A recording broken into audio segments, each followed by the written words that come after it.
Hey guys, Dr. Cinema here, and I am pouring some root beer in celebration. I would do actual beer since I'm been 21 for a while now, but still not completely clear on some of YouTube's policies and guidelines, so might as well just play it safe and just drink root beer. Anyway, if you clicked on this, you know Halloween 2018 has finally arrived. I still don't understand why they couldn't give it a different name. It's they call it Halloween, but it's not a remake. It's a sequel. So it should be called something else. People have been calling it Halloween 40 years later, sort of like H2O 20 years later.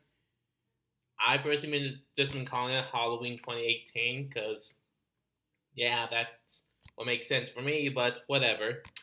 Anyway, the Halloween franchise put out an original 1978 masterpiece of suspense and horror.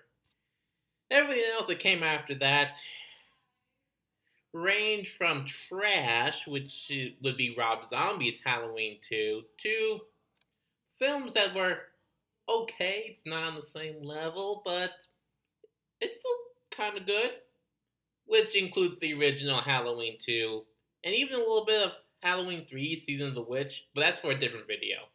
All the other sequels have really been, well, to put it generally speaking, subpar. Yeah, there might have been some good parts sprinkled throughout the sequels, but really, none of them really quite match up. Except for this one. The Blumhouse, however you pronounce it, the Blumhouse Halloween 2018 film retcons all the films except for the original. It's been 40 years since the event of the original film, both in narrative and in real time. Michael Myers has spent that 40 years in captivity, is being transferred to a prison. He manages to escape, and he goes back to Haddonfield, where he runs into Laurie Strode, once again played by Jamie Lee Curtis, who, in the 40 years since then, has had a daughter and now has a teenage granddaughter. And Laurie herself has really become a sort of recluse, sort of like one of those bunker like people that you run into who stockpile on stuff and have a lot of weapons. But for Laurie's case, it makes sense where she's coming from. She spent the last 40 years in trauma and fear that Michael would escape. And yes, she has a badass line about praying that he would escape so she could kill him, but there is still terror in that woman, but she fights back strong despite that. Now, one of the main reasons why the other sequels never quite grabbed me is because they keep trying to find a way to explain why Michael kills. Ranging from he likes to kill his family members to a druid curse, the Curse of Thorn.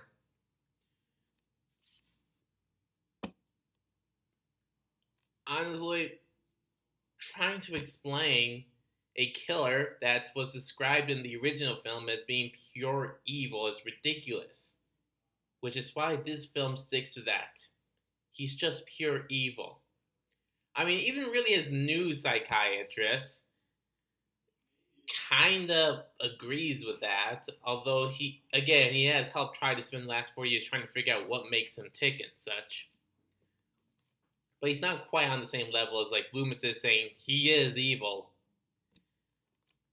But anyway, this brings back the amazing suspense that has been craving from all the original films.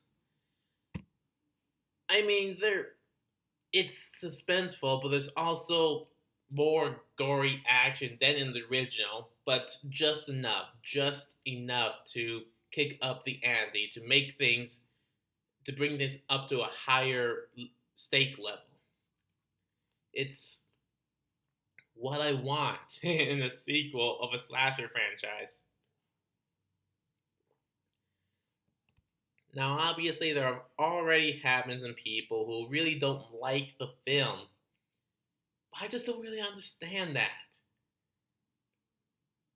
This, the suspense is amazing, and the characters, for the most part, are likable, even if some of them are kind of standard, or even one of them's kind of douchey.